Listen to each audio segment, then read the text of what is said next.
Item ಯಾವುದೇ ಇರಲಿ try ಮಾಡಿ ಆಚಿ ಚಿಕನ್ ಮಸಾಲಾ. ಸಾಮಾನ್ಯವಾಗಿ ಏನಾದರೂ ತಪ್ಪು ಮಾಡಿದಾಗ ಒಂದು ಮಾತು ಹೇಳ್ತೀವಿ, ಹೊಟ್ಟೆಗೆ ಏನು ತಿಂತೀಯ, ಅನ್ನ ತಿಂತೀಯೋ ಅಂತ. ಇನ್ಮೇಲೆ ಅನ್ನ ತಿನ್ನಂಗಿಲ್ಲ.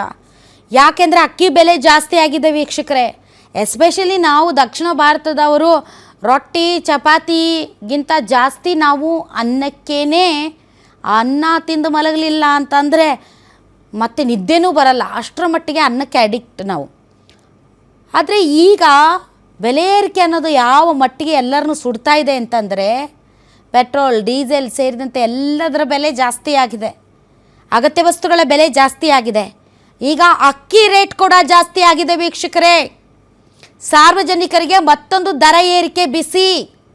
ಅಕ್ಕಿ ದರದಲ್ಲಿ ಭಾರಿ ಏರಿಕೆ ಆಗಿದೆ. ನೀವು ಕೊಲ್ಲಂ ರೈಸ್ ತಿಂತಿದ್ದೀರೋ, ಬುಲೆಟ್ ರೈಸ್ ತಿಂತಿದ್ದೀರೋ, ಸ್ಟೀಮ್ ರೈಸ್ ತಿಂತಿದ್ದೀರೋ, ಯಾವ ರೈಸ್ ತಿಂತಿದ್ದೀರೋ ಗೊತ್ತಿಲ್ಲ, ಎಲ್ಲ ರೀತಿಯ ಅಕ್ಕಿಯ ದರದಲ್ಲಿ ಭಾರಿ ಏರಿಕೆ ಆಗಿದೆ. ಕೆ ಜಿಗೆ 5ರಿಂದ 10 ರೂಪಾಯಿ ಜಾಸ್ತಿ ಆಗಿದೆ. ನೀವು 25-26 kg ಚೀಲ ತಗೊಳ್ತಿದ್ದೀರಿ ಅಂತಂದರೆ 100ರಿಂದ 150 ರೂಪಾಯಿ ಒಂದು ಚೀಲಕ್ಕೆ ಜಾಸ್ತಿ ಆಗ್ತಾ ಇದೆ.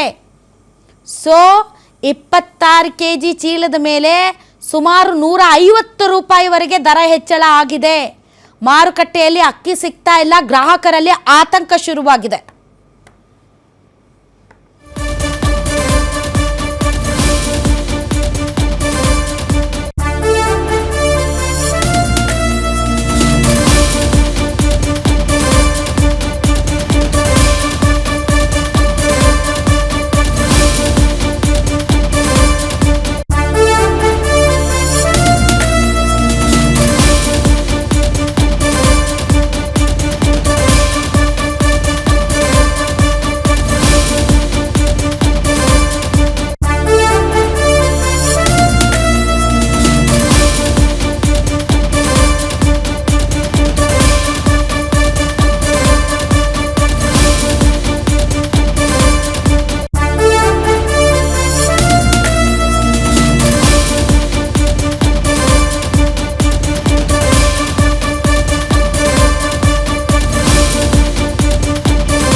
ಪೆಟ್ರೋಲ್ ಡೀಸೆಲ್ ಅಡಿಗೆ ಅನಿಲ ತರಕಾರಿ ಅಗತ್ಯ ವಸ್ತುಗಳ ಬೆಲೆ ಏರಿಕೆ ಜಾಸ್ತಿ ಆಗಿದೆ. ಪೆಟ್ರೋಲ್ ಡೀಸೆಲ್ ಬೆಲೆ ಜಾಸ್ತಿ ಆಗಿರೋದ್ರಿಂದ ಸರಕು ಸಾಗಣೆ ವೆಚ್ಚ ಕೂಡ ಜಾಸ್ತಿ ಆಗಿದೆ.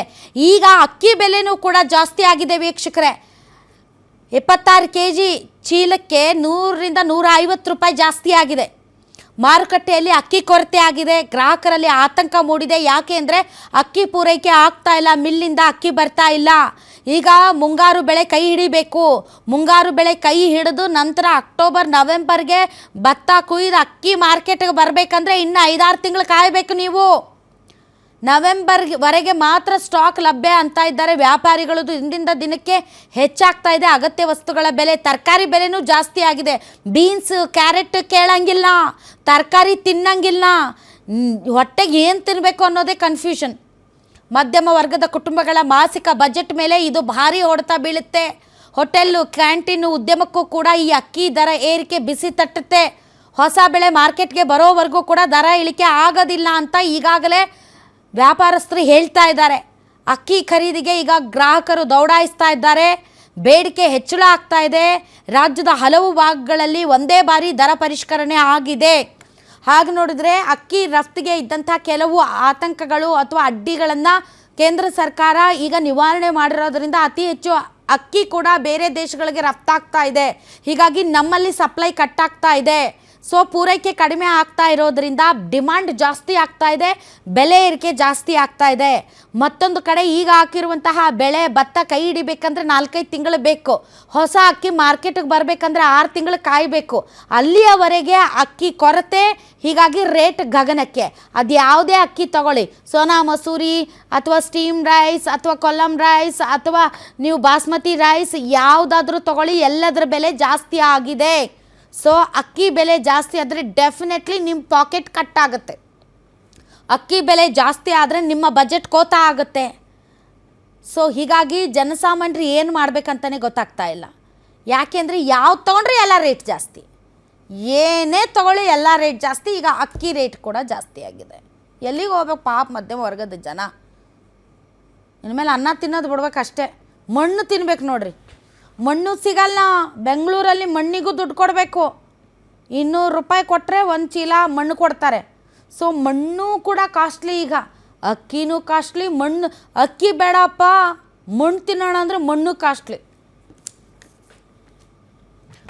ಓಕೆ, ಈಗ ಅಕ್ಕಿ ವ್ಯಾಪಾರಿ ರಮೇಶ್ ಚಂದ್ರ ಅನ್ನೋರು ನಮ್ಮೊಂದಿಗೆ ದೂರವಾಣಿ ಸಂಪರ್ಕಕ್ಕೆ ಬಂದಿದ್ದಾರೆ. ನಮಸ್ಕಾರ ಸರ್. ನಮಸ್ತೆ ನಮಸ್ತೆ ಮೇಡಮ್.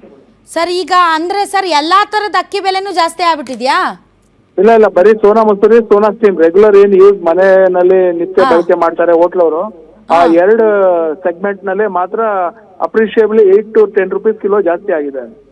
ಓಕೆ, ಇದು ನಾವೇನು ಕಿಲೋ 1 kg 2 kg ತರಲ್ವಲ್ಲ ಸರ್? ಮನೆಗೆ ತಂದ್ರೆ ಒಂದು 25 ಇಲ್ಲ, kg ಒಂದ್ ಮೂಟೆಗೆ ಇಫ್ ಯು ಆ ತರ ಲೆಕ್ಕ ಹಾಕಿದ್ರೆ 250 ರೂಪಾಯಿಂದ 300 ರೂಪಾಯಿ ಒಂದ್ ಬ್ಯಾಗ್ಗೆ ಎಕ್ಸ್ಟ್ರಾ ಹೊರೆ ಕನ್ಸ್ಯೂಮರ್ ಮೇಲೆ ಬೀಳ್ತಾ ಇದೆ. ಒಂದ್ ಬ್ಯಾಗ್ ಪರ್ಚೇಸ್ ಮಾಡೇ ಮಾಡ್ತಾರೆ ತಿಂಗಳಿಗೆ. ಒಂದು 25 kgದಂತೂ ಮಾಡೇ ಮಾಡ್ತಾರೆ ಸರ್. ಮಾಡ್ತಾರೆ ಅಂದ್ರೆ 250 ಇಂದ 300 ರೂಪಾಯಿ ಜಾಸ್ತಿ ಆಗುತ್ತೆ. ನಾನು ಅನ್ಕೊಂಡ್ರೆ 100 ರಿಂದ 150 ರೂಪಾಯಿ ಜಾಸ್ತಿ ಆಗುತ್ತೆ ಅನ್ಕಂಡೆ. ಇಲ್ಲ ಇಲ್ಲ, ಫ್ರಮ್ ಪಾಸ್ಟ್ 1.5 months ಹೋಲಿಸ್ಕೊಂಡ್ರೆ 300 ರೂಪೀಸ್, 250 to 300 ರೂಪೀಸ್ ಜಾಸ್ತಿ ಇದೆ ಒಂದ್ ಬ್ಯಾಗ್ಗೆ. ಅಲ್ಲ ಪಾಪ, ಈಗ ಬೆಲೆ ಏರಿಕೆ ಬಿಸಿಯಿಂದ ಮೊದಲೇ ಜನ ತತ್ತರಿಸ್ಬಿಟ್ಟಿದ್ದಾರೆ ಸರ್. ನಿಮಗೆ ಯಾಕಂದ್ರೆ ಬಹಳ ಎಕ್ಸ್ಪೋರ್ಟ್ಸ್ ಕೊಟ್ಬಿಟ್ಟಿದ್ದಾರೆ ಕೇಂದ್ರ ಸರ್ಕಾರ ಅನುಮತಿ. ಸೊ ಎಕ್ಸ್ಪೋರ್ಟ್ ಬಹಳ ಹೋಗೈತೆ. ಪ್ಲಸ್ ಗಲ್ಫ್ ವಾರ್ ನಡೀತಾ ಇದೆ. ಪ್ಲಸ್ ಈ ಸಮ್ಮರ್ ಕ್ರಾಪ್ ಸ್ವಲ್ಪ ಕೊರತೆ ಇದೆ. 2 ತಿಂಗಳವರೆಗೂ ಈ ತರ ಸಾಧ್ಯತೆ ಕಂಟಿನ್ಯೂ ಇರುತ್ತೆ. ಇನ್ನು ಭತ್ತ ಬೆಳೆ ಕೈ ಹಿಡಿಬೇಕು. ಇಲ್ಲ, ಭತ್ತ ಬರುತ್ತೆ, ಬಟ್ ಇಲ್ಲ, ನವೆಂಬರ್ ಡಿಸೆಂಬರ್ ನಲ್ಲಿ ಏನ್ ಭತ್ತ ಬೆಳಿತಾರೆ ಸೆಪ್ಟೆಂಬರ್ ಅಕ್ಟೋಬರ್ದು, ಅದು ಅನ್ನ ಆಗತ್ತೆ ಆಗಸ್ಟ್ ನಲ್ಲಿ. ಸೊ ಅವಾಗ ಸ್ವಲ್ಪ ರಿಲೀಫ್ ಆಗತ್ತೆ consumer. Relief wait for 2 months ಆಗತ್ತೆ. ಓಹ್, ಮತ್ತೆ ಇದು ಸರ್ ನಮಗೆ ಮೇಜರ್ ಕರ್ನಾಟಕಕ್ಕೆ ಅಕ್ಕಿ ಸಪ್ಲೈ ಎಲ್ಲಿಂದ ಸರ್? ಕರ್ನಾಟಕ, ಆಂಧ್ರ, ಆಮೇಲೆ ಮಹಾರಾಷ್ಟ್ರ, ಛತ್ತೀಸ್ಗಢ. ನಮ್ಮಲ್ಲಿ ಅತಿ ಹೆಚ್ಚು ಕರ್ನಾಟಕದಲ್ಲಿ ಸರ್? ಅತಿ ಹೆಚ್ಚು ನಮ್ಮ ಬಾಸ್ಕೆಟ್ ನಲ್ಲಿ, ಯಾಕಂದ್ರೆ ಸೋನಾ ಮಸೂರಿ ಬೇಕು ನಮ್ಮವ್ರಿಗೆ.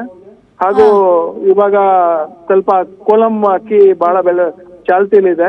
ಸ್ಟೀಮ್ ರೈಸ್ ನಿತ್ಯ ಹೋಟ್ಲ್ ಕಾಮನ್ ಕನ್ಸ್ಯೂಮರ್ ಹೋಟೆಲ್ಸ್ ಕ್ಯಾಂಟೀನ್ಸ್ಗೆಲ್ಲ ಸ್ಟೀಮ್. ಬಟ್ 40 to 50% ನಮ್ಮಲ್ಲೇ ಪೂರೈಕೆ ಆಗತ್ತೆ. ಓಕೆ, ಸೊ 2 ತಿಂಗಳಲ್ಲಿ ಸರಿ ಹೋಗುತ್ತಾ? 2 ತಿಂಗಳಲ್ಲಿ ಇದನ್ನ ಪ್ರೈಸ್ ರೈಸ್ ನಿಲ್ಲುತ್ತೆ, 100% ನಿಲ್ಲುತ್ತೆ. 100% ನಿಲ್ಲುತ್ತೆ.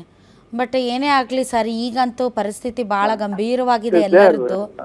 ಅಂಥದ್ರಲ್ಲಿ ಈಗ 250 ಫಿಗರ್ಸ್ ಗವರ್ಮೆಂಟ್ಗೂ ಫಿಗರ್ಸ್ಗೂ ನಾವು ಪ್ರಾಕ್ಟಿಕಲಿ ಅನುಭವಕ್ಕೂ ಆ ಫಿಗರ್ಸ್ಗೂ ಬಹಳ ನ್ಯೂನತೆ ಇದೆ. ಜನ ಅಲ್ಲ ಸರ್, ನೀವು ಪೊಲಿಟಿಷಿಯನ್ಸ್ ಮಾತಾಡಿಸಿ ಸರ್ ಒಂದ್ ಸ್ವಲ್ಪ. ನೀವು ರಮೇಶ್ ಚಂದ್ರ ಅವರೇ, ಏನಾಗಿಲ್ಲ, ಬಡತನ ಕಡಿಮೆ ಆಗ್ಬಿಟ್ಟಿದೆ. 25% ಬಡತನದಿಂದ ಹೊರಗಡೆ ಬಂದ್ಬಿಟ್ಟಿದ್ದಾರೆ. ಏನಾಗಿಲ್ಲ, ಎಲ್ಲ ಜನ ಸಮೃದ್ಧಿಯಾಗಿದ್ದಾರೆ. ಜನ ನಡಿಬೇಕಂದ್ರೆ 25,000 ರೂಪಾಯಿ ಎಲ್ಲಿ ಬೆಂಗಳೂರಿನಲ್ಲಿ ಜೀವನ ದುಬಾರಿ ಇದೆ.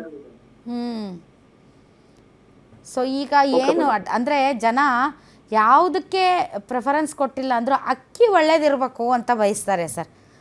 ಚೆನ್ನಾಗಿರ್ಬೇಕು, ಅಕ್ಕಿ ಅನ್ನ ಚಲೋ ಆಗಬೇಕು ಅಂತ. ಯಾಕೆಂದ್ರೆ ನಾವು ಹೊಟ್ಟೆಗೆ ತಿನ್ನೋದೇ ಅನ್ನ, ಅದಕ್ಕೋಸ್ಕರ ದುಡಿತೀವಿ. ಅದಾದರೂ ಚೆನ್ನಾಗಿ ತಿನ್ನೋಣ ಅಂತಲೇ ಜನರು ಬಯಸ್ತಾರೆ. ಆದರೆ ಹಿಂಗಾದರೆ ಏನು ಮಾಡ್ಬೇಕಂತಲೇ ಗೊತ್ತಾಗಲ್ಲ ನೋಡ್ರಿ, ಅಲ್ವಾ? ಅಥವಾ ಕಾಳು ಸಂತೆಕೋರರದ್ದು ಏನಾದರೂ ಕೈವಾಡ ಇದೆಯಾ ಸರ್? ಯಾವುದಲ್ಲಿ ಇವರು ಸರ್ ಕಾಳು ಸಂತೆಕೋರರು?